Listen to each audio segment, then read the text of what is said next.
Hello and welcome, ladies and gentlemen, to a Premier League presentation bringing you guys a game between Virtus.pro and Team Liquid. This is Game 3 of the Best of 3 series. Happy to make it here to see these two fight it out for their opportunity to go on into the Grand Final. This is it. This is all on the line here. This is, of course, we're looking at the lower bracket final match. So the other team will be eliminated, taking home a grand prize of $2,000, whereas the others get to fight it out for either 3 or 5K up against Alliance. Either way, awesome matches so far. The first two games really interesting. The first one was a little bit stompy, but the second one proved true with a very extensive game back and forth. But I really liked to see Team Liquid fighting back and see that opportunity there. So Virtus.pro changing up their strategy a little bit, but still picking up the Nature's Prophet early. This time the Bane will be covered up, probably played by Arzard there, but Team Liquid, seeing the Nyx Assassin slip on through, will pick that up for their number one. And Vickerman, you're muted, I believe. I am muted, yes. Good call, thank you. Let's talk about psychology for a second. I talk about how these two teams out of the 4 that we had in this playoffs, now of course down to 3, really have mentality and morale as important things. 10 seconds. And I feel like TL, due to that sort of tactical GG early on in the first game, are now probably riding super duper high. And you can tell this Clockwork pick is a signal of TL's confidence, because that is sort of like a snowballing, like, we know that we're going to do well laning. Like, Clockwork can actually get punished extremely heavily in the lane, so picking Clockwork indicates that they feel okay enough about their laning that they can take this clock, still succeed, and then move into that mid-game dominance role that they like so much. Sure. So you can tell Liquid are feeling good because, you know, they only spent 11 minutes losing. They spent 54 minutes winning. Of course, they weren't winning for the early part of that game, but later on, they really took control of it. Sure. Interesting to me also, VP sticking to their banning strategy more or less, taking out the TA in the first phase for the 3rd game in a row. So they clearly think Korok's TA is scarier than either his Puck or his Storm Spirit, which is certainly an interesting thesis.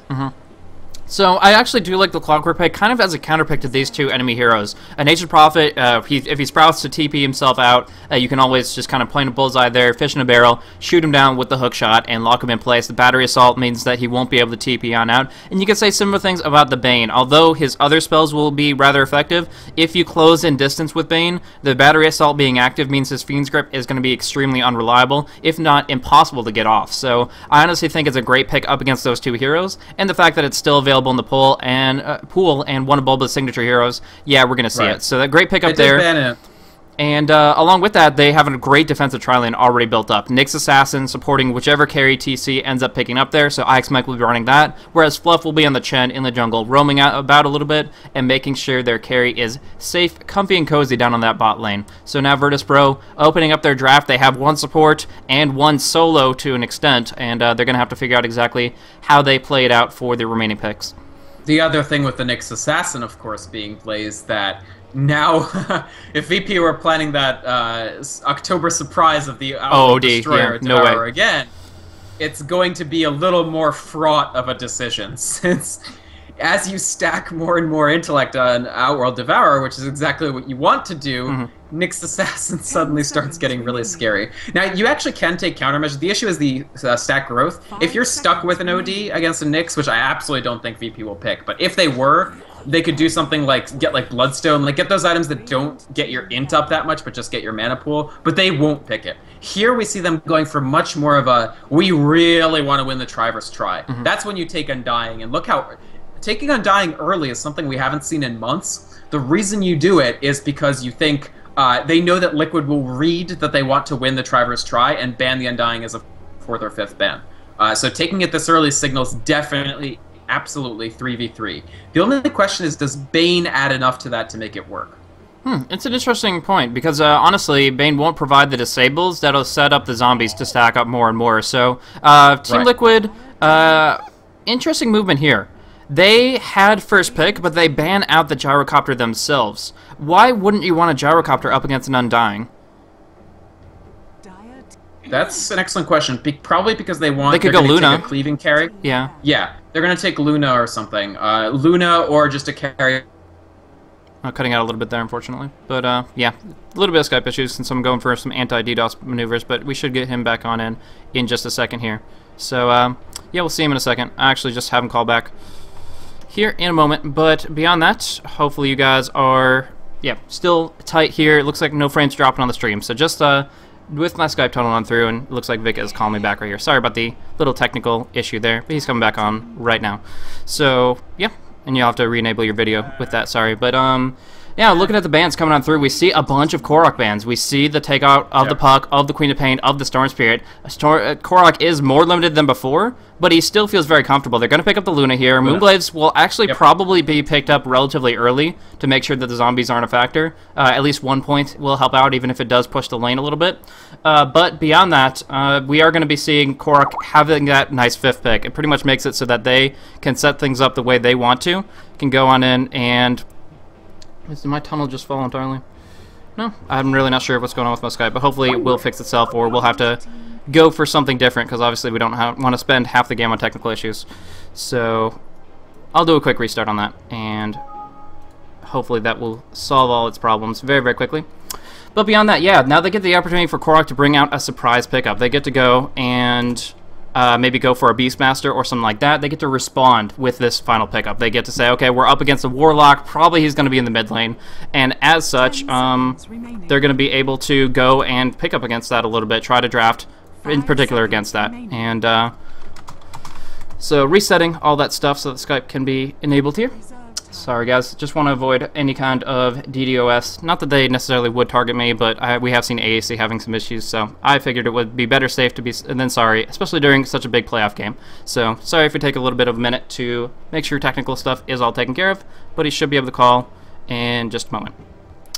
Either way, what we see here is the Warlock pickup. It's actually pretty interesting in this position here. The Warlock is great lockdown in the team fight to make this work for them. They can go on forward and say, okay, we have the Undying building up his Tombstone. We have the Bane trying to get a good position for his Fiend's Grip. And the 1 second of that Warlock ulti in such a wide AoE gives them that timing window to make it work. I still feel like Team Liquid have a bit of an advantage in the opportunity they have to go on forward and... to like go initiate. Clockwork can still jump on in comfortably knowing that Luna's Eclipse is at his back. Nature's Call will nullify that a little bit, the Lucent Beam's bouncing over to the Treants, but still they're going to find something pretty soon. Man, this is just not working, is it?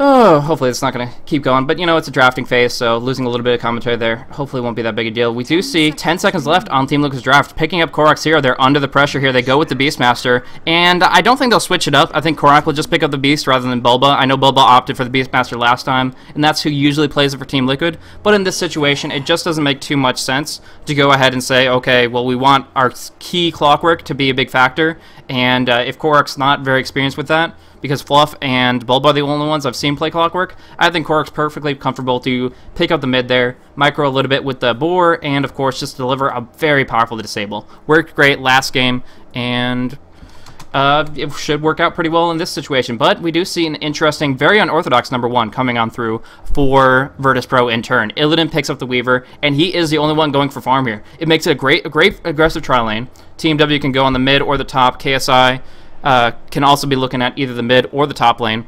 But what we're definitely going to be seeing is that we're going to see a tri-lane bottom. Undying, Weaver, and Bane combined together. And Shukuchi and Tombstone, no joke, those are great ways to make their 3v3 work for them. And so it's going to be, they're going to be hard-pressed down a bottom lane. But if Fluff and Stuff's creep RNG is pretty good, and if they have good commitment towards to that lane, I think they're going to be in a pretty good spot. Vic, you with me? Sup? Alright, so we are all set there. He is good to go on for this next one here. And it looks like there's a quick pause. I'm not taking any of the blame for that. I'm putting all the blame on you. No, totally. It's totally a technical thing, and unfortunately, that just has to, in this case, has to be the case. Either way, they need 1 minute, so kind of gives you an opportunity to bounce back and think about, share your thoughts on this draft here. I was thinking, friend. I had my thinking cap all the way on. I'd have to say the blood ran completely chill in my veins when they initially had Arsart on the Warlock. I was like, no. No, they have to admit it. What's up? Yeah, they have to admit it. I mean, there's no way that Arsart can pick that up that way. Warlock is, frankly, and I don't think I'm being too unfair when I say this, an atrocious tri-lane support, in my opinion. Fatal Bonds, as great of a spell as it is not enough, and his heal is kind of anemic. Like, he's not good. He needs levels. And so it's absolutely smart to put him in the mid. This is something I think we have actually never seen from VP before. It's Rock's Kiss, out of all the CIS teams, does this the most.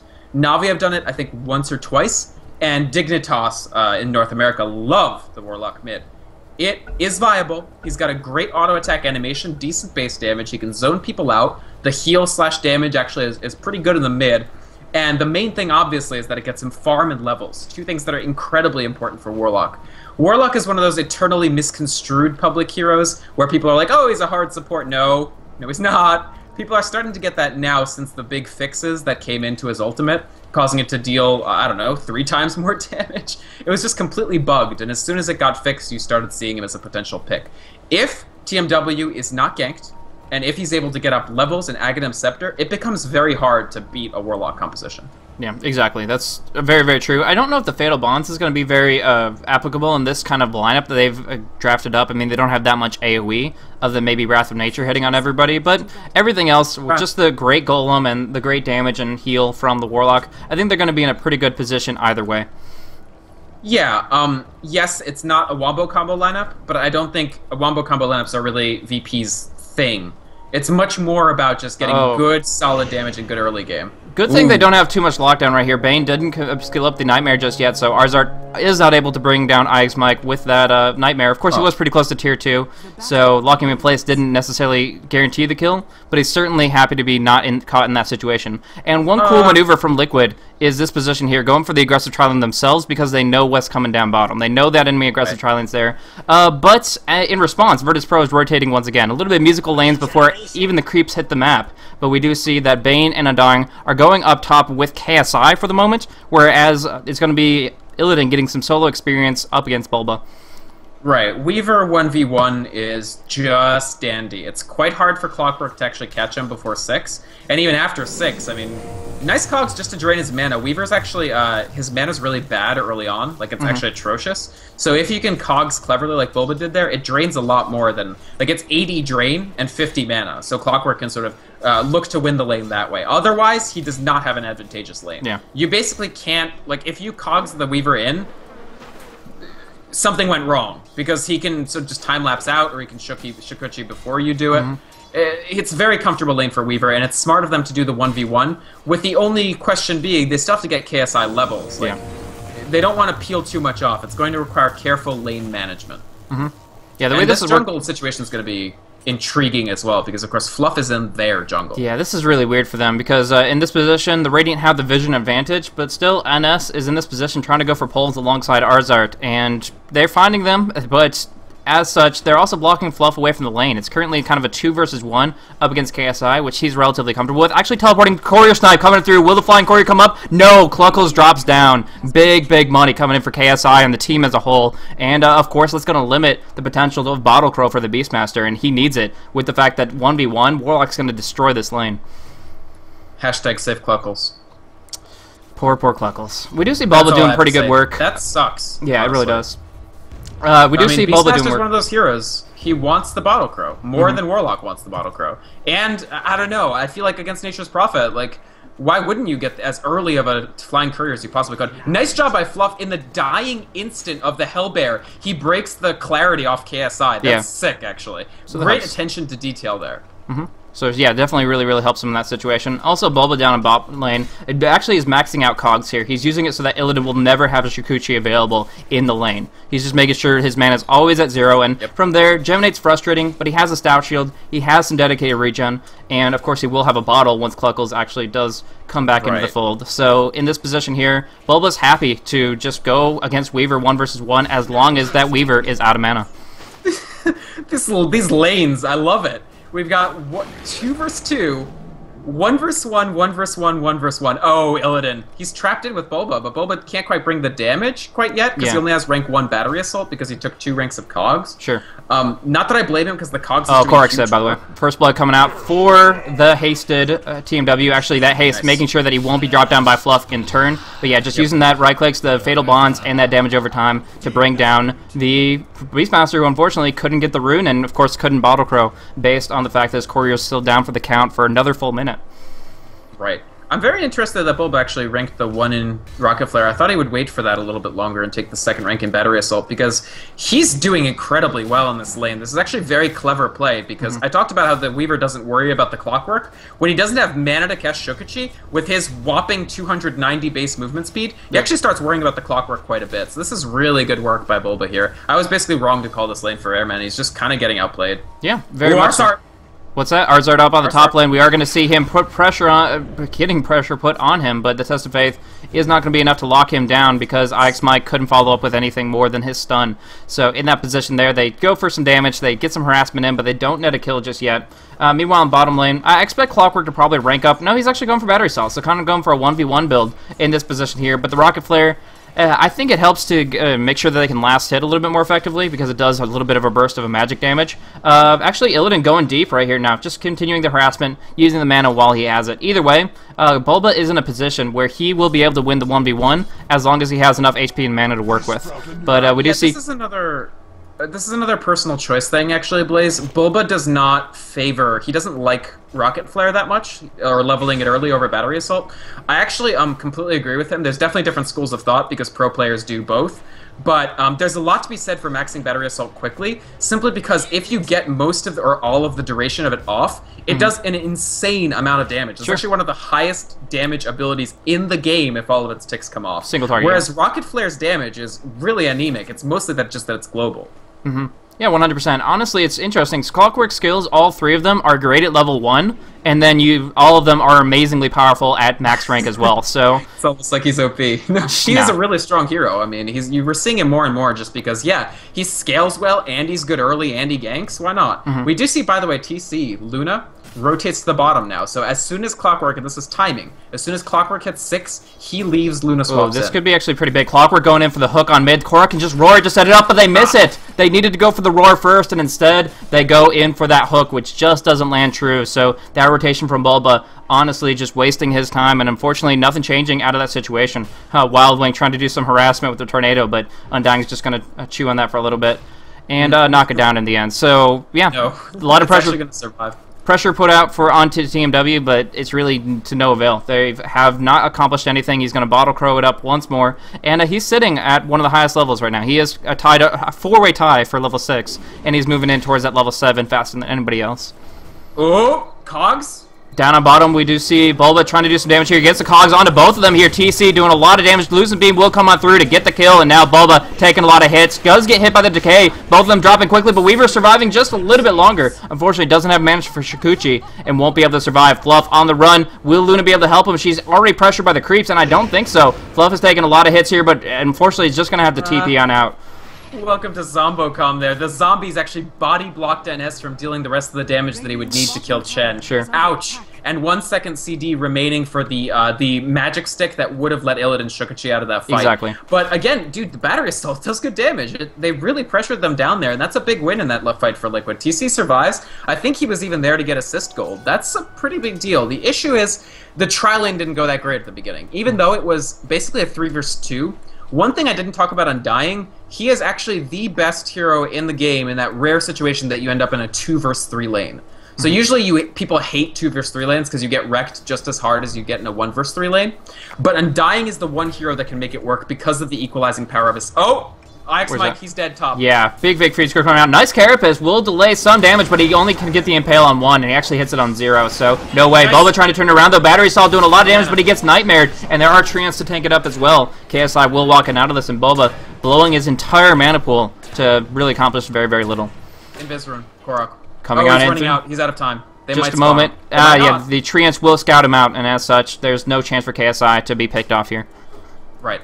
I wanted to quickly say, so because of that 2v3 lane actually going really well for VP, TC started really behind on levels. That's part of why they rotated him down to the bottom for the 1 versus 1 lane against Illidan, where Illidan can't possibly kill him. So look what they did now, VP. This is just both teams playing really, really smart. So VP moved the Undying that's been giving the Luna Conniptions down to the bottom lane to once again give the Luna Conniptions. And as a consequence, you still see TC with only 27 last hits at 8 minutes. Not a great beginning for this Luna. Now, luckily, Luna's not the most farm-dependent carry in the world, but he's still like more than he's getting. Yeah. We do see coming on through. The Observer Ward will scout out, but they do have a Troll Summoner going on through. They do have the Shockwave coming out. Now the Ensnare can go on the Undying here with the Lucent Beam, dishing out a lot of damage. Needs to drop this Tombstone. Will get it up, but the Magic Stick not doing enough to heal him. There's the Eclipse coming on through. Big damage. Illidan will pop off that time-lapse, though, and Bane coming in. Gets the Nightmare off onto Luna. Gets transferred over. Fluff will be the first to drop here, and now the damage is through. Bulba is up in the action, but Ix Mike taking a lot of damage. Will not survive. There's a big Golem right in the middle of the cogs. Caught in a terrible spot. That is just a circle of fire you don't want to deal with. And it looks like TC might fall. NS with the Decay coming on through. Getting a triple kill for himself. They'll take the tier 1. They take 4 for 1 right here. Yeah, they lose the Weaver, but most certainly do they make up for it with just about everything else. Friggin' Warlock, Blaze. You gotta gank him. You kind of have to. Because every time he has ultimate, it's hard to win those fights. It's damn hard. Even when he ultimates like one guy inside of Cogs, I mean, obviously the guy's inside of Cogs is dead. But how much Fatal Bonds damage transferred over to TC's Luna that time? Quite a lot. The other thing is VP successfully gummed up the work so that the Eclipse didn't do very much. Yeah. Basically, 3 ticks of the Eclipse were eaten by time-lapse from Illidan. Yeah. And consequently, you said big damage, and of course Eclipse does deal big damage, but the damage actually that was relevant was pretty small. Yeah, exactly. And I think KSI had come in to drop a Treants to clean up maybe 1 or 2 and win on those instead. So with the time-lapse, with that factor KSI coming in, yeah, they really didn't get much out of that ulti, even though it could have been the greatest burst they needed. If he had just like hardcore lucked, Undying would have dropped instead of healing up back to like 70% HP or something outrageous based on just his great healing mechanics. So from there, nice usage of regen rune, by the way. The Fatal Bonds being health removal won't be able to break that. So either way, no, that was an amazing tight fight for VP. Starting it off, they drop down that maxed out Tombstone, and it really just locks him in place. Speaking of, there is that Fiend's Grip, and Bulba is dead. That is big damage. It's actually a quick KS. Just a quick, you know, holla holla, get that dollar. Nature's Prophet will be able to clean up Bulba down in the bot lane. Fine. Why not get the dollar? You didn't steal it from Weaver. You stole it from these guys who don't need farm. Although I would like to see VP get. Oh, Roar and the Vendetta coming out. They're going to be able to bring down Team W, perhaps, but he does have that big heal over time. It's not coming out yet. The axe is not hitting, but fortunately, Test of Faith there to clean it up. And Fatal Bond's doing some work, spreading across, but it's not enough to stop them from taking the Tier 1. Meanwhile, Tier 2 dropping fast, and they might be able to pick this up. You cannot afford this Liquid. They need to actually TP rotate, but there's 4 heroes down there, and it would be too staggered. They lost to Tier 2, and the gold graph is gonna go so deep in Virtus.pro's pockets right now. They're pressuring the Tier 1 here. The thing is, VP don't look to be stopping. They've only got 10 seconds left for the Tier 4, the Rank 4 Tombstone, which is actually going to be pretty big. They do peel off with KSI, but he might come back. This looks like at least a little bit of damage onto this tower. There's the Tombstone. Yeah, they're going in. TL, you can't trade a Tier 1 for a Tier 3, boys.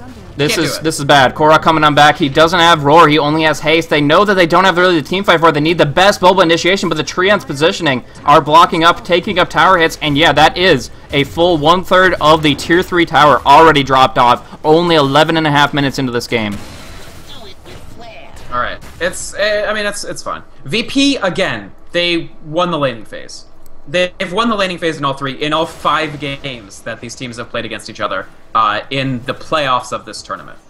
But again, we know that that's been the weakness of Liquid these games. Now the question turns to, will the same poise we saw in Game 2 take them to a win in Game 3? Right now, VP are looking very mighty once again. This Undying doing incredible work. In fact, I would say the Undying is basically what secured the laning victory, because it made it very difficult for Liquid to lane effectively. Yeah. And NS has been playing extremely well. 3-0-3 Undying. Like, just very strong play.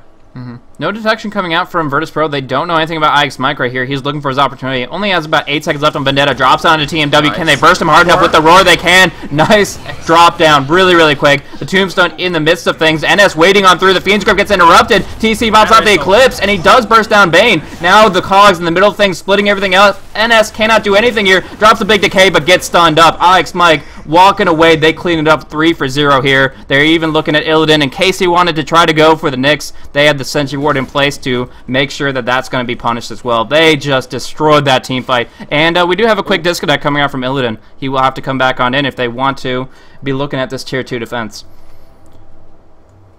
So biggest thing there, Golem not being a factor. Yeah, I was going to say, that whole fight basically boils down to fool me once, shame on, can't get fooled again. Like, against a Nyx Assassin who I mean, he's actually almost level 8. You knew he was level 6. You knew he had Vendetta. It was a little bit irresponsible for Virtus Pro to not have any sort of detection and to be baiting a team fight. Because no tier 1 tower, Virtus Pro were eminently aware of the possibility that Liquid would initiate on them. They were fine with it, but they didn't have a sentry. Yeah. A sentry would have turned that completely. IX Mike, MVP of that fight, because the ability to get in on the Warlock, do about 40% of his health and damage, and get the stun off, led to giving enough time for Korok to come in, get the roar off, led to enough time for Bulba to have the easiest hook shot of his life, and that's it. That's it. VP can't win that fight. They were counting on the Golem. It didn't help, of course, that TC gets a Fiend's Grip, and then Battery Assault removes the Fiend's Grip within 1 second. But the main thing comes down to TMW dying, and TMW dying comes down to no detection. The annoying thing of playing against Nyx Assassin, one of the things that makes this hero so damn annoying, is he's a support that necessitates that you buy other stuff. Usually, like, if breaking down again. Hopefully he'll be back in a sec. Not disconnect the same way that we are seeing Illidan. But, yeah, another internet connection problem. Spend all this money for a number 5. Whoops, I think I dropped in the middle of that. That's no problem. So, can you reiterate that last sentence? Just basically, like, Nyx Assassin, you have to spend all the money that you would spend for a stealth carry, but it's for a number 5. But you can't not do it. You can't just be like, well, this is annoying, so I don't want to do it. You have to do it. Yeah, exactly. Sentry is just too big of a factor there, starting that off so darn effectively with IX Mike being in the right position, and it kind of just all broke down from there. Clockwork being in that great position right next to the Bane really helped as well. He knew immediately the Fiend's Grip was going to be an issue and followed up with great positioning. It's hard to tell if the Battery Assault is actually going to tick on him with the fact that zombies are all over the place, so it's obviously they're not going to tank it, but it's just confusing with all the health bars. Either way, Bulba in the right spot, either luck or just really, really good positioning, sets it up so Bane is not a factor, and since they lost the Warlock, the Fiend's Grip was interrupted. That fight broke down very, very quickly, and Liquid just take it to the bank, really. They're moving in. The tier 2 should be pretty easy pickings here. Their drum isn't up, it's still in the stash, but they have the Basilius, they have the rank 2 Lunar Blessing, and of course they have 2 points in the Inner Beast Aura. So with all these Chen creeps, I think they can bring it down before the Golem is going to be too big of a threat, because it's hard to go in without Undying tanking on the front line. Right, absolutely. We do have Illidan back in. They're going to resume. VP? I mean, here's the nice thing. Let's look for the silver lining. They still have Golem. Yeah, that is really, really good. So they still have that available. And they're going to have more strength on the Warlock as well. So TMW is going to be able to tank up a bit more. Yeah, I would be wary as Team Liquid of trying to pursue this too heavily, because the Undying is up in 15, and I actually don't think they need Undying. If they TP in the Warlock and the Bane, they can probably defend the tier 2 and win the fight. There is a haste rune for Beastmaster, but 50 seconds for the Primal Roar, 52 in fact, 40 seconds for the hook shot, 120 for the Hand of God, and 138 for the Eclipse. Not a single one of those is going to be up if VP just seek to fight immediately again. Yeah, actually, but the flip side is KSI, 38 seconds for Teleport. He just used that just now. He didn't get into the fight. He, I guess, assumed it was just going to be a pick-off. Either way, he has that mechanism, such a key thing to try to keep these heroes up. I mean, Undying, he benefits as much as... He is one hero that benefits almost the most for being able to survive longer and longer in a team fight, because he gets more potential through Decay, through his Soul Rip, and his Flesh Golem. So that in that position there, they needed the mechanism to get Warlock's ultimate off to keep the Undying alive. And you could also say that for Weaver. He benefits to, if he can survive on through Roar and all those other disables long enough to get his time lapse off, he can be brought right back up to full. So those kind of things are big factors. We do see the game finally coming on in, and they have to make this decision here. It looks like they are going to go for it. So all of them, I mean, of course they can at least put in some big damage. They're at least going to drop it down to half. The question is, do they commit to the second half? Where I see a TP for Warlock, and they are going to back off from here. TC being Test of Faith back, doing one more right click, and then he's on out of there. TMW smoked on up. They really, really wanted to make something happen here. Not sure if they could have with just 2, but they forced them back, and they kept their tier 2 up. Well, the thing is, the Golem, like, it's enough time generated by the Golem, quite possibly, to at least get the Bane in, and then it becomes 3, and then quite possibly 4 with the Undying. I don't know. Wouldn't mind seeing TMW put, like, 1 point into Upheaval either, even though it is, widely regarded as a trash spell. It does have its uses. Better than stats, in my opinion. What's up? It's better than stats, at least. Yeah, that's my... I think the first rank of it is better than stats, definitely. And VP just immediately going again onto the tier 1. They know these ultimate cooldowns are, like... The ultimate cooldowns are in their favor for another... well, actually, Roar is up. 75 seconds about. So it's, I mean, Bulba just picked up his hook shot. That's available there, but the Eclipse timing is really the essential thing there, and they don't have it right now. And Snare comes out on Bane. He does get hit by the Centaur as well. Will they be able to follow it up? They're a little concerned about this, and the tower does fall, so they don't really have much ground to stand on here, and they are just going to fall back from this position. But, you know, that could have been great. Chen definitely had the right mindset. It's just, I don't think Liquid had much ground to stand on there unless Bulba really, really wanted something to happen. Sure. I don't know, honestly. I think both teams doing quite well. TL really coming back just as soon as we transition to the mid-game. They immediately win a fight. Bulba is Fiend's gripped here. Yeah, Luna's TPing in, but it's going to be a little bit belated. They already dropped the golem. They already lose Bulba. He doesn't get Testifate back, and Korok dropping quickly. Will there be enough damage? Korok dropping fast, but still survives unless Fatal Bond takes him to death. So he will fall, and as such, the Tier 2 will be the next thing. TC came on in, but he didn't have that Eclipse, and he wasn't there at the moment. So coming on through that short timing window, Virtus.pro forced the issue and got two great pickoffs on two heroes that need to get tanky, need to get levels, and they're actually looking to breach high ground. They've already put some damage down on the bottom tier 3. Now they're looking at mid, at least while the Golem is up. While you have Golem, exactly. The Golem tanks so much, it's a decent pusher. Two things about Arsart. Oh, actually, wait. Are they going to go? Stun comes out on KSI. He's the one in the worst spot, but beautiful heals coming out. The Shadow Word is doing so much. The Nightmare will keep him up for a little bit longer. Bulba in a big spot, though, traps them all in. The Cogs, they get the bounty on the Golem for TC, and they get the kill onto KSI. There are swarm units everywhere. They do have to burn them down quickly, but beyond that, they defended, and they got a couple of good pickoffs there. The Golem, TC really wants that bonus gold, and of course getting the kill on KSI really, really helps them out as well. And no ults were spent that day, either. They keep the Eclipse in their pocket. That was actually incredibly smart. I was completely sure that TC was going to pop the Eclipse, which is why I'm in Trash Bracket and TC is in the pros. He knew that they didn't quite need it, and he knew that it wouldn't hit anybody except KSI. So that's why he holds that. They don't, obviously the Roar wasn't up, but they don't use Hookshot, critically, either, nor do they use Hand of God. So Liquid are in good position to prosecute. The ultimate cooldowns are something to watch this game, because we have high cooldown, huge value ultimates on either side. The Hand of God Eclipse on the one hand, and the Golem on the other. Exactly. One other point, Arsart. I don't know how this guy does it, but he gets Fiend's Grips from like twice as far as I see other players. Like, he really knows the range of that freaking ability. Like, that fight that they won with the tier 2, a big part of that was Bulba probably thought he was pretty safe, but Arsart lands the Fiend's Grip from like over here, and it just picks off Bulba inside his own cogs. Excellent. Other cool thing, he's making BKB. He's going to have it fairly soon as long as he doesn't die.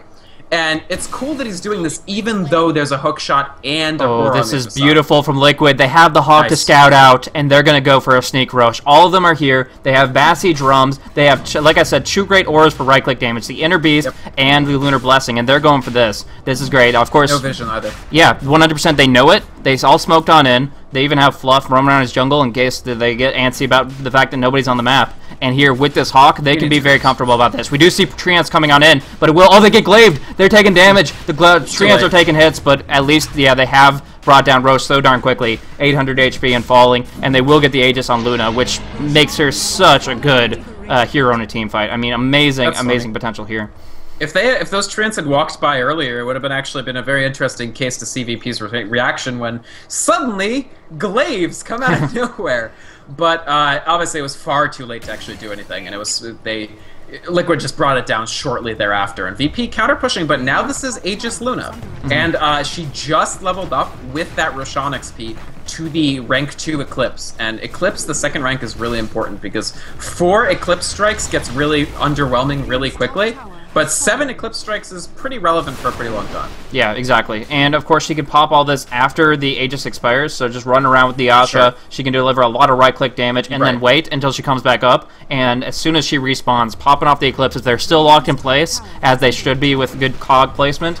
she's going to be able to just completely clean up the fight. And now we do see Bane coming out. He gets loose. What is he doing? But they get the Golem. They use it as bait. The Fatal Bonds hits on everybody. The damage comes out. TC forced to use the Eclipse immediately, but hitting on very few. There are heals coming on through. NS is still up to full, and they force out the Aegis immediately. The Sprout can come on in just a minute, and this is going to be a second kill, I think. Nightmare comes on through, but here's Bulba with the hookshot. Singles out KSI, but now in a terrible spot, ensnaring it up. There's the Hand of God. There's the Roar, dropping down Illidan. He does not have time lapse, but he gets healed up anyway. Shikuchiing on the way. The only one to fall is that Nyx and the Aegis itself. Bane dropping fast, but with the ensnare on the Undying, they're not finding any kills yet. There's a decay, keeping on up. The tier 2 tower about to drop, but NS is also dropping very, very low. Double TP right in this position. Fluff with the Test of Fate. The right clicks are not enough. Last word, or Shadow Word, healing it up. Finally, they bring down the Undying, but now, moving on in, they have to finish off KSI as well. He 4-staffs away, looking for that TP. Is the Battery Assault connecting? It does. KSI will drop down as well. They lose the Aegis. They lose their tier 2. It was destroyed by the Weaver, but they do actually turn it around at least a little bit for the pickoff on the Nature's Prophet and the Undying. And use Golem. It was a substantial turnaround. It's the ult cooldowns that you have to think about. Every Golem that isn't a big deal is just, it's like a godsend, basically. Yeah. The only thing is, actually TMW, I really want him, I think he really needs to hit level 11 ASAP, because he has Aghanim's Scepter now. Yeah. Which gives him 2 Golems. That's a huge deal. 2 Golems is, it's very, very, very strong, but TL have the damage to bring those Golems down quickly, even without the aid of Diffusal. So he needs to get them a little beefier, and for that he needs level 11. And see, he doesn't have it, and TL immediately pushed because they know that there's no Golem to worry about. I thought that VP would win that fight bigger than they did. Yeah, honestly, it just came on through. Really, really good move with the Hand of God timing. When they turned around with Hand of God mech, just jumping up of, 450 gold immediately. IX Mike get the stun out onto Bane right here. The hook shot as well. There is going to be Illidan cleaning up on TC, but while he's on a Wild Goose Chase, there's damage on the front line. Roar comes out on Illidan. He does have time lapse. Will he get it off? Yeah, mech'd up, time lapse out, doing a lot of damage to Shikuchi. He is ensnared under the sentry, but they're just on the run. IX Mike should fall here. Bulba locked in place. The Test of Faith will pull him on out of there. He survives. They are getting on out. TP scroll. IX Mike should fall. The right clicks to decay. Finish him off. They do lose Luna. They do lose Nyx. And they honestly got destroyed in that team fight, but they could have been worse. Either way, Fluff is about to fall too. And that's just painful. No, he's actually might be okay. No. Just everybody's here. They brought the whole party. So I had so much faith in him. Level 11 Warlock, Golem about to be up with Aghanims. Yeah, the fact that they lost that fight substantially without Golem. I talk about Golem. It's the opposite thing of what happened last fight. Yeah, right, exactly. The unsung hero of this game, by the way, is the heals. And Liquid's heal, I think you were completely right to point out that the Hand of God was a huge deal in that last fight. This fight, they didn't have the Hand of God, and Chen is going to really want to hit level 11 as well, in my opinion, for the exact same reason that I said Warlock wanted to hit level 11. Ooh, Korok. What is Korok doing here? I know, Korok's getting chased. He's in a bit of trouble, but they can reinforce maybe? He doesn't have axes now. He used them, so the Sprout is going to kill him. Straight up. He used his axes right then. And he has no buyback because he's buying out for Orchid. That's how much Korok loves Orchid. He builds it on Beastmaster. Well, it's good. It really is good against the Warlock in this situation. So I can definitely see why he's going for it. I have to say that when they don't have Hand of God, VP's heals are much, much better because they have Mechanism, obviously, but then they also have Soul Rip. Undying has the pseudo heal on himself of the decay, and they have the Warlock heal over time. That kept them alive so long in that team fight that they lost. Exactly. TC is big, though. He's got Yasha. He's the highest level person on the map. VP, they're going to try to high ground. The Golem might be a big deal, but if it goes as badly as the last fight, I don't know. I don't know. The fortification is up, but the tier 3 is only at 400 HP, getting chipped away very, very quickly by all these Treants. They just don't want to commit right now. Glaives and Tornado is the only thing to clean it up here. Fortification is forced right now. Ix might going for a stun Test of Faith, but doesn't connect with anybody to initiate. He knew he had a TP scroll up, so he's just trying to throw something on out there. A cheeky little play, but it doesn't actually make anything happen in the end. Still, buying time. They get the Hand of God available, and of course they do have everybody up, rocking and rolling. They have Beastmaster up and available.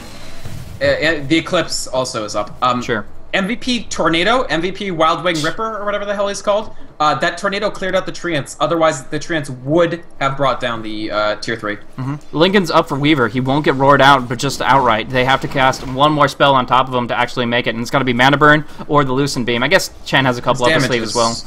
It's weak damage, though. In fact, their entire lineup is weak damage, with the exception of course, the Golem Fatal Bonds. Still, 22 KSI, Lincolns isn't with bad. The Midas has gone teamfight profit. 4 staff and Mechanism. Yeah, still 22-minute Lincolns isn't bad. Like, in this position here, they're doing all right. He doesn't have anything damage to compete with Luna directly right now, but the fact that he'll live throughout the fights, get the levels he wants. Oh, Fiend's Grip coming out of Bulba. They don't have a stun to lock him out, and he gets Test of Faith back, but they drop the double golem coming on down. Ix Mike has to Vendetta away, I believe. He's going to be going back out to the safety of the base. Vendetta's on in. They want to go for the kills here, but Drax are dropping very, very quickly, and it's very hard to fight this. Now the racks are falling. Ix Mike going in. Illidan gets bursted hard. They only gets the stun on KSI, though. The Mechanism comes on through, and it's Nyx that falls immediately. There's the melee racks, and soon to be the range. They cannot fight this. There's just so much with the Tombstone and the Golems up.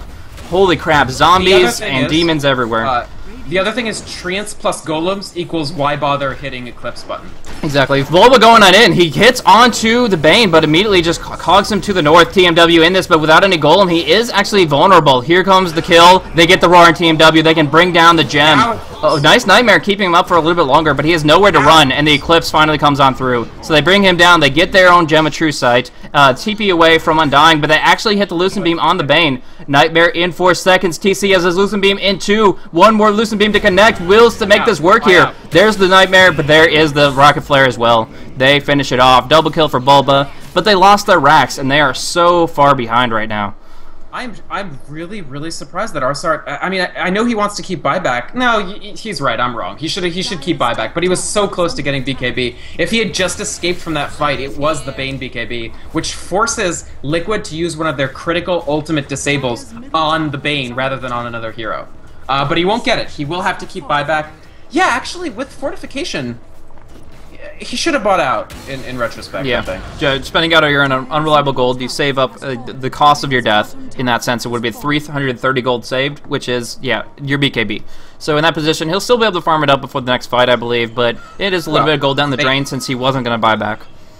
Bane has a really hard time farming. His attack is horrible, his attack animation is horrible, and he has no AoE. Where's Arsart going to find, like, even 7 last hits? Like, he will find them, but it's going to take longer than you'd think. Like, it takes a while. Bane is like one of the worst late game auto attacking heroes, like, or clearing out creep waves or doing anything involving creeps. He's a hero killer. I got to say something. That we are seeing some initiation, not a smoke yet, but trying to go down on bottom. There are 2 heroes very vulnerable. But while I still have a small minute, no, not going to even be that. No, they moved to the west. Okay. Anyways, KSI coming on in. Will TP right on top of them. He actually didn't have full vision, but the Force Staff, the Sprout connects. Korok has to blow the Axis, just coming off cooldown. He should be able to get out of here still, but long road to run. Either way, going back to what was going on in that mid-fight, the Eclipse couldn't come on through because there were so many units everywhere. There's the Treants, there's the Golems. The zombies don't take up the Eclipse, but they're still a factor in a bunch of other things. So there's so many units. The Swarm, you have to right-click those down. Literally, there's so many things you want to right-click down all at once. Zombies, Golems, and the little beetles from the Weaver. I honestly think that Liquid shot themselves in the foot a little bit when they banned out the Gyrocopter. So much more potential to burn all those different doodads and gadgets down with that potential flat cannon. Now, that's not to say that Virtus Pro wouldn't have banned it out in their second or third bans, but Gyrocopter, since they had first pick, would have been amazing right here, in my opinion. Yeah, I think that's actually a really good point because one of the great things about Luna is her Eclipse, and VP have so much crap in the way of those eclipses, like the golems. Haha, poor little birdie, getting taken down by that sentry ward. Arsart, by the way, rather than trying to finish his mech, sorry, his BKB just bought 4 sentry wards, and I like that. That's I mean, Arsart's such a team-minded player. Yeah. But here they go with golems again, and I wanted to talk about this, but we sort of just have to talk about what's about to happen, which is VP's next high ground attempt. Yeah, Cog's dissuading them a little bit, but here come those Trents, and there's nothing they can really do about them. They can do some gradual AoE, but here's that Fiend's Grip. When they commit, they get the Golem drop down. TC on the run. He doesn't have any drum charges, but he gets Hand of God out, forcing out both heals, though. This next fight, they won't have either of them. Ix Mike coming on in. They have Sentry Ward Vision, though, coming on top of Illidan. Ix Mike taking so many hits, he drops down immediately to the Golems, and now the Tier 3 will fall. This looks terrible for Team Liquid. This is really, really bad. This is their last stand, I believe, and they are just getting completely destroyed right now. Nice Nightmare coming on through. Bulba drops down those cogs, but the Tombstone was still doing work for a while. Golem's still up. The Roar comes out on KSI. They will be able to burst him down maybe, but he has a Force Staff and can just get away. Instead, it's going to be Clockwork that barely gets on out of there. NS taking some hits. He gets dropped down by the Eclipse in the end, but oh my goodness, did they ever need to defend these racks? They held. Barely. Very barely. Well, but against golems. VP can't try that again for a while. Here's the thing, Blaze. I think Liquid, after they kill KSI, which they will... well, actually, maybe they won't because they don't have a stun. They can go Roche now. Four staffs up, so he's going to go for the TB, but they have Hawk Vision. Do they have the Orchid? Connects, and so does that hook shot. KSI locked in, 50 seconds in the grave. Buyback is available, and he's probably going to have to pop it. It's Roche. I was going to say maybe VP should just push the lane in, go Roche, and then go in. I don't know. I feel like maybe they should have. I feel like TL now can just sort of take Roshan because no golems. Yeah, I was really worried. The Hand of God and the Mechanism being on cooldown, it seemed like it wasn't a fight they could handle. But good movement, good roar onto KSI, forced him back, and of course they just dealt enough damage. When Luna got away from that with a just good movement and without even the drum charges active, TC was able to have a second coming, jump back on into it, and dish out a lot. Bugs are in. They know. They know this is happening. Swarm comes out. They have Hawk Vision as well. The Sentry Ward is in place. They need to get the hit on Illidan, but he time-lapses away, and that's with a BKB, doing so much damage on the front line, waiting on through, and I can't believe it. My system's freezing up right now. Me too. Holy shit. Is Dota dead? Dota just, like, broke. Holy shit. Oh, this is the worst time in the world. The zombies broke the game. What the hell is going on? Oh, no. God. And it probably happened to all the players, too. I bet all 10 players just disconnected on out. Holy shit, is that a time for a crash. Oh, my gosh. Right. Let's turn down the language. This is a family-friendly stream, Blaze casting. In this situation, I feel it's appropriate. Like, wow, I'll try, but oh my goodness. There were just so many things. Like, there was the creeps, the swarm. I was talking about them and the gyrocopter being effect, but obviously Dota 2 can't even handle them to an extent. I'm launching back up as quick as I can. Game is safe to leave. No! Okay, well, we can reload a minute before, probably just after that team fight on bottom. We'll try to pull it together, but holy crap, right now, I don't even know. We're going to do what we can to get it back on end. You can reconnect. The game is too epic, Blaze. Well, I'm reconnecting on end. We'll see the damage. But holy crap, there was just too much. There were zombies everywhere. The swarm was everywhere. All these units on the screen at once. It just blew it up. And we'll have to see if there's any way we can pick up the pieces. Holy shit. I thought it was just me. I thought it was just like I was frozen and I was screwed and the stream's down. But no, everything is fine except for Dota 2. And it looks like there is a quick pause.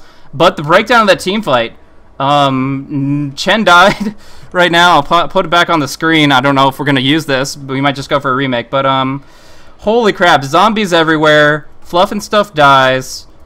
And Roche, of course, still up. Do we have to go for a reload is the question to kind of go back to where we were, the square one, because a lot of time has passed. I don't know. Figuring out what's going on in Skype just a minute. Alrighty then. Well. That was certainly something.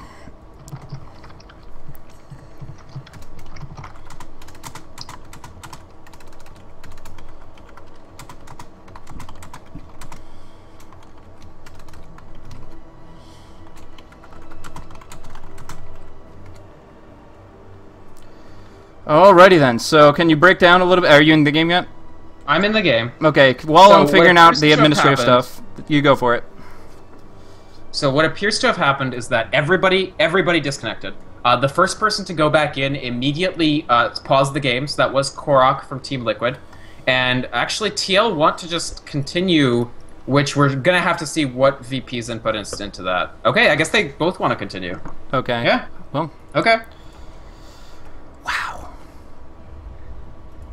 Okay. Fun. Yeah, that is so crazy. Going on into it, casting it up like it never happened. All the zombies get dispelled. Fluff dies in the pit. And now we're looking at Roche once more. My, oh my. They're actually looking to go on it right now. Quick pause. I think everybody has to be ready to go. But, yeah, as far as cooldowns popped off, BKB on Undying and Bane both used in that engagement to some end. But yes. Obviously, right now, they have an opportunity to go for Roshan that I don't think Liquid can respond with. They took a lot of hits in that disconnected period. Chen has buyback, but they don't have any towers to put Chen on. So that, I don't know. The buyback won't really matter because the Chen can't actually come back into the fight. Yeah. Other issue, TC very low, and he's already back home. High damage to give themselves team fight. But as a consequence, he hasn't had BKB, and he's been getting punished, especially in that tier 3 bot push. Yeah, no lifesteal, no BKB, and he can't sit out for the long fight. Okay, so we're all right in this situation. We have to make sure all the teams are ready to go for this next one.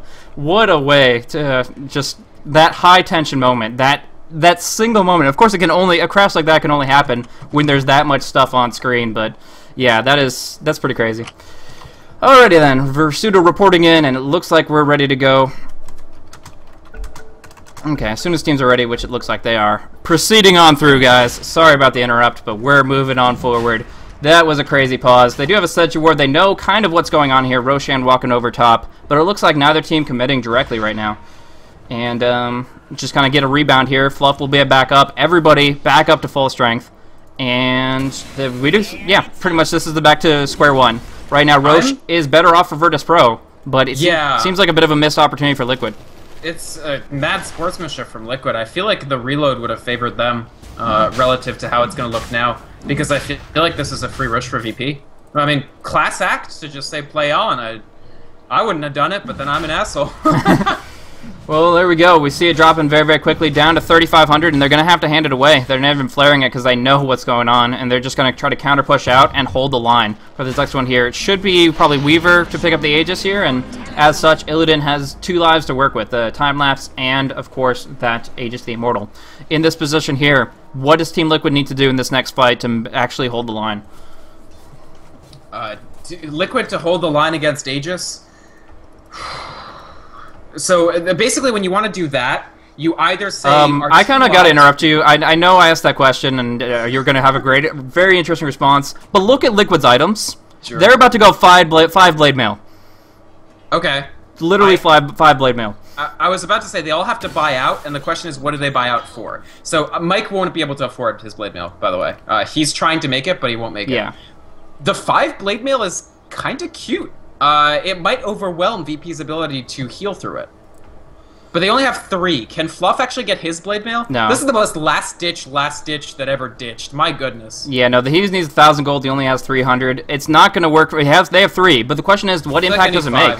What will happen as a result of this? This is great against Keeper of the Light. Did you see that? Yeah, I saw that video, but I don't see Keeper of the Light here, so I'm not sure exactly the impact. I mean, Undying will be screwed over. But they do have 2 BKBs. 2 BKBs will be popped off quickly. And, man, Team Liquid going for a crazy last ditch here. Trying to burst down hard. We do see the initiation in. Popping KSI in the pit. He's going to get dropped immediately. Team W in a bad spot. Silenced up. He will be able to get the golems in the last second. No, he dies without golems. Bane right-clicking down, but obviously not doing too much here. And Illidan on the run. They get the Lucent Beam. They pop the Aegis and they hold it. Holy crap, did this work for Liquid. They're turning around, bringing down Illidan. They get a double kill. You say play on, they say play on, and in the end, Liquid defend 6 versus 5 without losing 1. They take 4 heroes and an Aegis, and not a single one drops. I'm pretty sure NS is dead. Like, hold that thought, because it's going to be 5 heroes. Wow. 17 seconds for a hookshot. I don't think NS escapes here. Yeah, going the long one. He just lost his decay. Literally anything will make it work. 1 hit, rocket, 5 big jukes. NS looking for him, but, I mean, he can't juke that hard. He's trying to turn it around. Nice.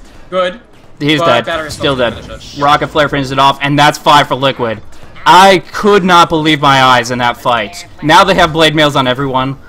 How is that working? Like, obviously they have a lot of incidental damage. Wrath of Nature screwed over KSI hardcore, but the golems didn't even drop.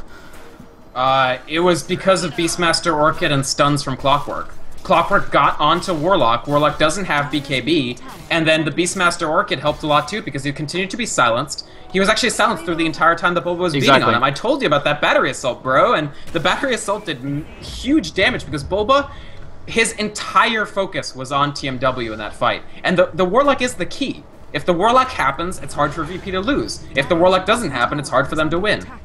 Now, Bulba's taking a lot of hits here. He's going to be dropped down pretty quickly. At 500 HP, they don't have any urns or anything to reinforce his HP pool. So if they want to commit to this, they're going in hard. I don't think they should take this fight right now because they are up against golems, and I don't think they can get the same amazing initiation off as before. They're certainly going to try, though. They do have vision on TMW, but it looks like they are all falling back right now. Ike's Mike singled out. He doesn't have Vendetta. Misses the stun entirely. Ike's Mike in a bad spot, but using his bait, they come on in. Bulba on top of NS. He gets dropped really, really quickly. He won't be able to survive. Nice Soul Rip. Keeping him up for the moment. There's the roar. There's the Eclipse. Dropping it down, but no golems. Still no golems. The Clockwork gets picked off again. They drop him down. KSI, low HP, walking barely back to base, and they force out a buyback from Warlock.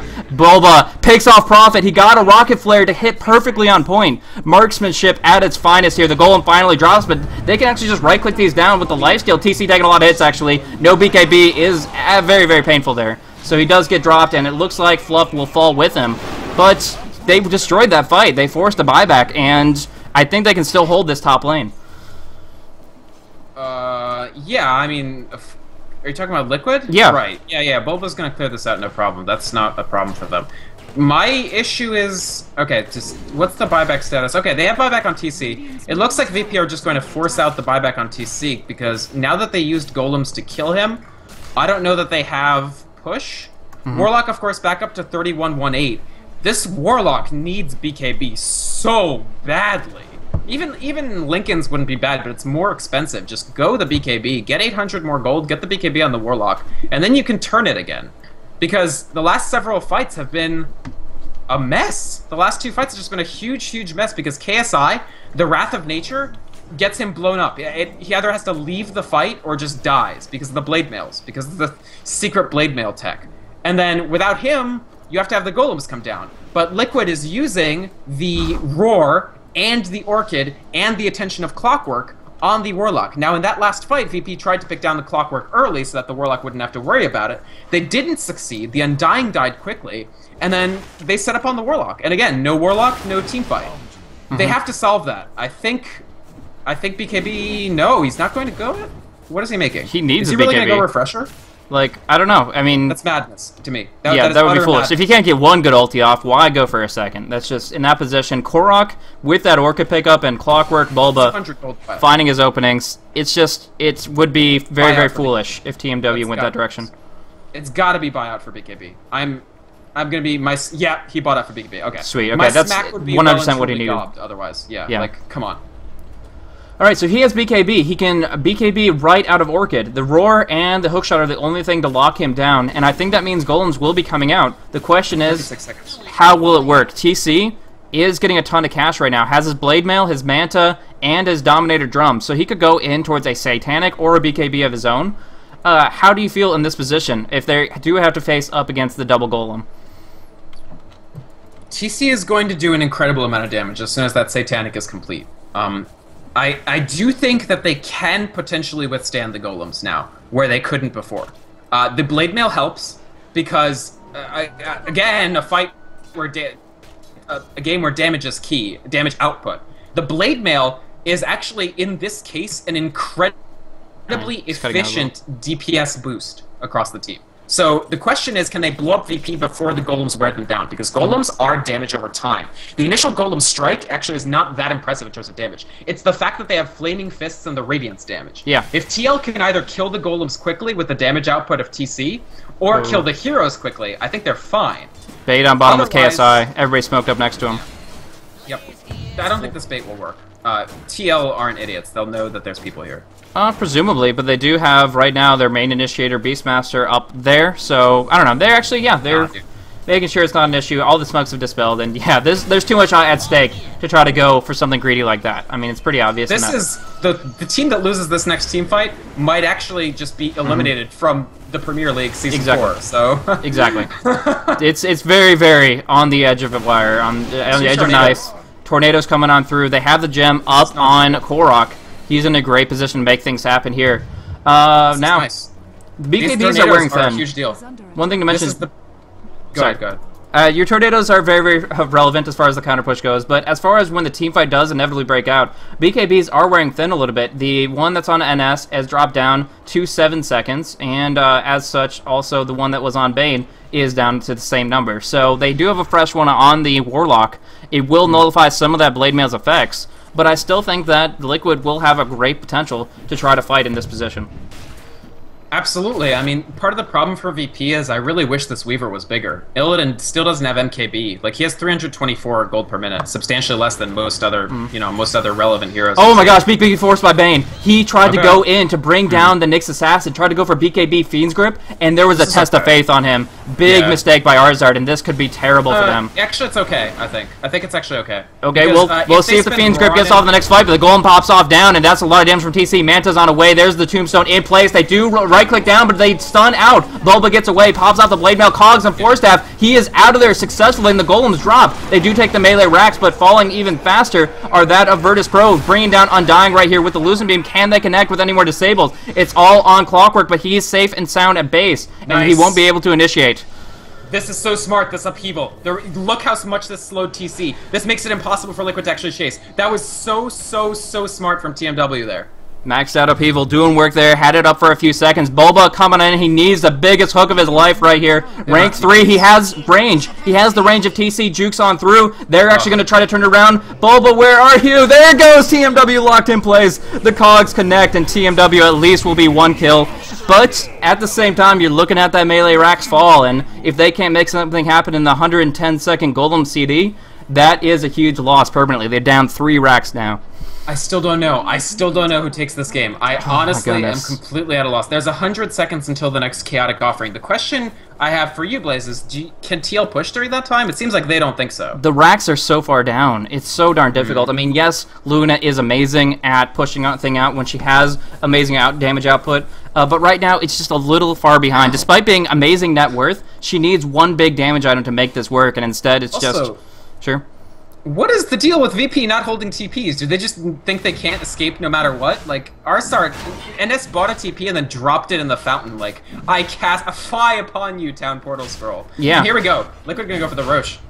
Let's hope the game... Yeah, I would hope so as well. We do see the Swarm having it at a different time than the Tombstone, so I think we'll be okay. But we'll see that getting dropped down pretty quickly. Tombstone from the high ground. Nice move by NS. Really, really good placement, but still the Glaives cleaving on through and burning them down every single hit. The question is, can there be a snipe? KSI coming in from the western end, teleporting in. The Roche is going to drop down, but the Aegis goes to Luna. The Roar comes out on KSI, bursting him hard. He has a Force Staff, but the stuns continue. Big upheaval in the pit. They cannot move. They are bringing down Bulba quickly. He pops off the cheese to try to keep himself up. He can force the high ground. He ultis onto KSI. 1v1. He brings him down. The Eclipse coming on out as well, but people are on the high ground. No, they're never actually directly engaged on this fight, and as such, the only ones that were very, very close in proximity have to buy back. They pop the Weaver's buyback, not even getting time lapse. I'm not even sure how he dropped, but he certainly did. And Illidan...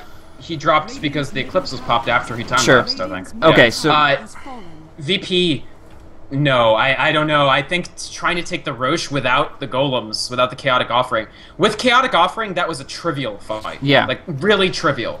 And with it, they did everything. They did so many subtle things, but the problem is Tombstone. You talked about how Gyrocopter can clear out the Tombstone really easily. At this point, with TC's damage, he can clear out the Tombstone really freaking easily. And after that, it became kind of academic. The Blade Mails did a lot of damage back.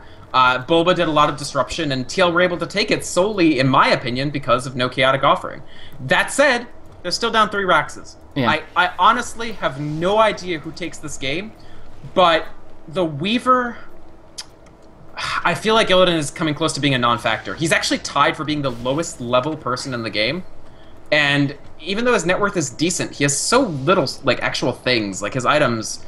They're just really unimpressive. I don't know. At the end of the day, 42 minutes in, 27-23 with a 3-rack disadvantage for Liquid. We do see TC with his Satanic moving in for Butterfly, has that Aegis available, so probably will buy out for it. And when you look at the goal graph, it hits dead even. They finally have been in this situation where they've been as far as 10,000 disadvantage, and now coming up to break it 0 for 0 in the gold. But the levels go the other way. We look at the hero levels, we see 21 TC, Bulba 19, and Korok at 18, higher than anybody else on Virtus Pro. And I think that's been a pretty big factor in the past few fights, especially since Warlock is just a moment away from that rank 3 golem. TC is absolutely huge. The golems, when they could earlier on, so during the first tier 2 push, you saw the golems like whack TC 4 times and he was at 40%. That's completely changed because now he's level 21. He has 2,000 health and he has Satanic. The golems can no longer bring him down. The issue for me for Virtus Pro, and I don't know how they tackle this, is that they're becoming more dependent on the Chaotic Offering as the game goes, not less. They're becoming more and more and more dependent on this one crutch. Now, BKB is very helpful for making sure that Chaotic Offering lands. But the moment that the Chaotic Offering lands and it's just sort of a disappointment is the moment that VP are, if not out of the game, very, very close. Now, that point hasn't hit yet. but it will eventually happen. And the fact that Illidan is so far behind, and the game is so late in the day, 43 minutes, the respawn times are so high at this point, means that if Liquid win a big fight, and the Chaotic Offering happens in that fight, they Rax. And when Liquid are even on Rax in this game, they have an enormous advantage, because everything is good for them right now except for the Rax. Yeah, wow. In this position, it's so tense. I mean, they do have a Nature's Prophet. They have possibilities to backdoor. If not the top tier 3, then they could go for maybe that bottom range Rax at the very least, because he does have Necro 3. But of course, there are plenty of risky maneuvers to consider in this position. The big thing to look at is the carries. Right now, Weaver has fallen very, very far behind. Not only does he not have buyback, but he doesn't have very competitive items at all. 11k versus 20k is Prophet carrying even harder. Like, this is just completely different. With the fact that Weaver is only sitting on 120 CS, where TC is at a 442, what is going on with Illidan here? Well, it's not that he's you know, a scrub. They've been 5-manning. Yeah. They've 5-manned for like 33 minutes or so. Yeah. True, they were pushing down that tier 3 at like 11, 12 minutes in, so... Right, that their first major push was at 10 minutes into the game, and consequently, Illidan just hasn't found the room. Not to mention, Weaver, frankly, is not an overwhelmingly amazing push, like a creep clearer. Yeah. TC in a kind of baiting spot in this position here. We do see KSI hiding out, just wants to be able to teleport in, doesn't want to get picked off anytime soon. Up. But high ground. both sides. Virtus Pro smoked up, and of course Liquid were just a moment before. But using the TC as bait, obviously not taking it. Both teams very well versed in these kinds of tactics, and as such, they're just going to keep on moving around. But more so, TC is finding the farm. He's going in the enemy's jungle. Exactly. He's getting more and more of an advantage when you compare his potential, and there's that butterfly. As far as the Aegis timing, they have only 1 minute left on it. This is dangerous. TC without buyback, level 21. Obviously, they can take a fight without it, but if they lose the fight, TC's out for a long, long time. Yeah. Yeah. Well, you know, man up. No, just kidding. Going through, they know the KSI's on bottom. Do they take the fight up high ground, up against the Golem? Korok has been back at base this entire time while they pressure the rest of their team. They know that KSI is going to counterpush. This is actually a very smart decision-making when you come down to it from Liquid. Nice kiting with the Necronomicon Warrior there just to get a little bit more damage, but not quite enough. Oh, yeah, I mean, TC's... Korok coming back. What's up? If they go for a Fiend's Grip here, like, they don't have Clockwork or the Beastmaster. He has BOTs. He can jump on in. Same as last game. He can jump on into it, but Clockwork, no such luck. He has to go running along the middle of the map. Either way, TC gets a last hit on the tier 3 and now going on in. They have to do something to him. He knows he has the Aegis. He wants to wait it, but waste it, and they want to wait it out. Two different mindsets right here. But it's about to drop. He has to realize this. This is smart. He's bouncing off the other buildings just to make sure that he's as far away from this, like, as far away from the rocks. Here we go. But now this is the timing. There's the Fiend's Grip. They know it expired. They timed it perfectly. There's the Golem to drop on down. The Test of Fate. The Hand of God. The mech. He's out of there. TC lives back in bait. The Fatal Bond's doing work, but not enough. He survives. IX Mech will be the sacrificial lamb here. But they walk away, forcing out Golems. They take tier 3. They almost bring down melee racks. And they get TC out. Oh my gosh, was that on the edge of a knife. That was the last possible second to pull him on out of there. Both teams are playing so high level, it's dizzying. My brain is spinning from the level of play that these teams are exhibiting. VP waiting, I mean, you say the Test of Faith happened at the last possible moment. How about that Fiend's Grip Golem combo? Yeah. The instantaneously, as his Aegis is coming down, they pop off those ultimates, saving the racks by a margin of 1 Luna auto attack. Exactly. But VP come away with the worst position here, in my opinion, far. Because Golems, 111 seconds without him. BKB on Arzart down to 5 seconds. Golem's on cooldown for 105. They needed that Luna kill. They needed it so hard with what they committed there. And now, Liquid can go on in. They have everything but Hand of God. This is just ridiculous. This is them playing so high level. Both teams did so well. I mean, the timing of the Aegis was literally 100%. They started Fiend's Gripping the second before it expired, not even when. And they just did it perfectly timing. But with the Butterfly, with a couple of satanic right clicks, TC was able to survive 1 moment long enough. They got the Hand of God, they got the mechanism, the time they needed to Test of Faith him out. And now they are so far ahead in cooldowns, and they're going to rush it up. We might see the backdoor, we might see KSI take down bottom range racks with just the creep wave coming on through, but Liquid could care less. They're in a position with the Satanic back and up and available. They can go in. TC has buyback, and they don't care. They can go with the racks, 3 right clicks, and it is gone. And VP can do nothing about it. No, and they're smart not to. But here's the thing. Can they stop the GG push? 45 seconds on golems, I'm not so certain. They have to commit without the golems. Nice fate. Oh, Fatal Bonds is actually not that great. It's hitting on the creeps, but, you know, just hitting on the Luna alone, she's the tankiest one of the bunch, and now she's just going to be able to burn down the swarm, burn down everything. There is going to be a last-minute push, but Illidan getting picked off. The Lincolns with pop. The Roar comes on through. KSI TPing defensively, trying to make this happen. They force the Weaver buyback. He comes back on into it. Fiend's Grip onto TC. Will go its full length, but there's the Hand of God. He comes on through, swinging. Illidan in bad spot. Silenced up. Will be killed a second time, and this is it. They've killed the carries. They've killed Prophet once. KSI back up, trying to do something, but they don't have the disables. Golem in 10 seconds, but it's too late. Here comes the the Ancient Kill. Going on through. They even pick up Arzart. No, he's mech'd up to stay alive. Dropping down 600, 500, 300. GG is called. The Golem at the same time that the Ancient falls. Oh my gosh, what a game. The BMGG, not just MGG. Holy freaking etc. Oh my god, Blaze. Oh my god. And it all comes down. It's going to be hard. It's hard to say that TC not the MVP there just because of his cool... At his best, this carry is just one of the absolutely most collected in the biz. You lose lane phase, who cares? I'll find my farm, they won't find their farm, I'll win eventually.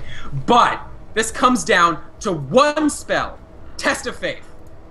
Holy That's what shit. won them the game, unquestionably. Forget the pushes, forget the Chaotic Offering, forget the Roshan that blew up Dota because of how epic it was. One Test of Faith wins them the game, and moves them to the grand finals. I think a position that people honestly did not expect. I think VP probably overall favorite here. They win all 3 laning phases. All 3 laning phases. They win game 1 in a stomp so fast that Liquid GG'd 10 minutes in.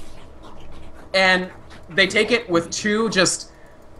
I'm out. I'm out of words. The words aren't coming. It was literally the closest match I've cast in forever. Like, I've seen some awesome games, I've seen some epic ones, but not one so epic that it can crash out the game, not one so epic that literally it's 1 second between life or death on this one individual. This was amazing, amazing Dota from both teams. Virtus.pro didn't screw it up. They didn't like throw it away or anything like that. Weaver's farm was a little subpar. You can talk about a couple of different chinks in their armor, but as a whole, both teams, such strong units, but coming out on top. Liquid take it away. They go, they finish it up in game 3. They finish out this best of 3 to move on into grand finals. We're going to have that as soon as possible, guys. It was scheduled for about 5 minutes ago, but going between these two, Alliance versus Team Liquid. Coming up in a little bit, we're going to have maybe like a 5-minute breather at the very least. I certainly need one.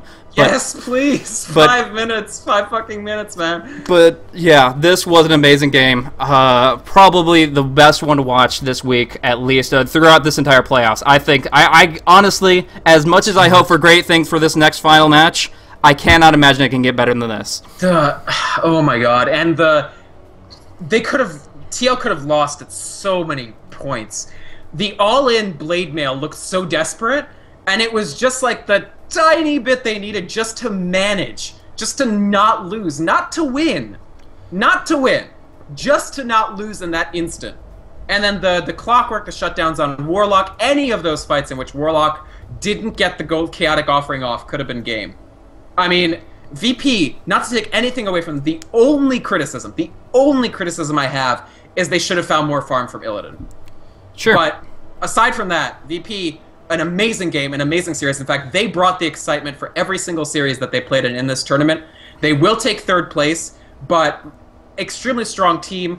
If you guys do, I don't know if there are more international invites out yet, but please invite this team to the International 3. Whatever, I'm out. Bye. Seriously. There's really no words to conclude this any better. G freaking G, this is Dota 2. Anyways, thank you guys so much for tuning on in. Hopefully you enjoyed the commentary. This has been the Premier League. I myself am Blaze with my co-caster here, Vickermon, doing the best we can for this one. Trying to catch up with the awe-inspiring play from these two teams, but wow, amazing, amazing. stuff coming out from them. Anyways, I myself, like I said, am Blaze. You can follow me on twitter.com/blazecasting if you want to check out my commentary on multiple different sites or organizations. Like TPLs would have been casting all season long, and we're going to be going on into that grand final of the Season 4 playoffs in just a little bit here. Vikromond as well. You can check him out any other thing that says Vikromond. Google it up, VYKROMOND. You'll find him out at his blog, his own website, as well as Twitter and Twitch and other things like that. So check it out. I think I'm done. That was enough for me. Sure, done with Dota, 100%. Don't expect anything more from him. No. But let's go grand finals. I'm ready. That was enough. I'm ready. Whew, yeah, okay. We're going to take 5, and we're going on into an amazing grand finals match between Alliance and Team Liquid in just a few minutes here, guys. Stay tuned. Thank you so much for tuning on into this amazing game.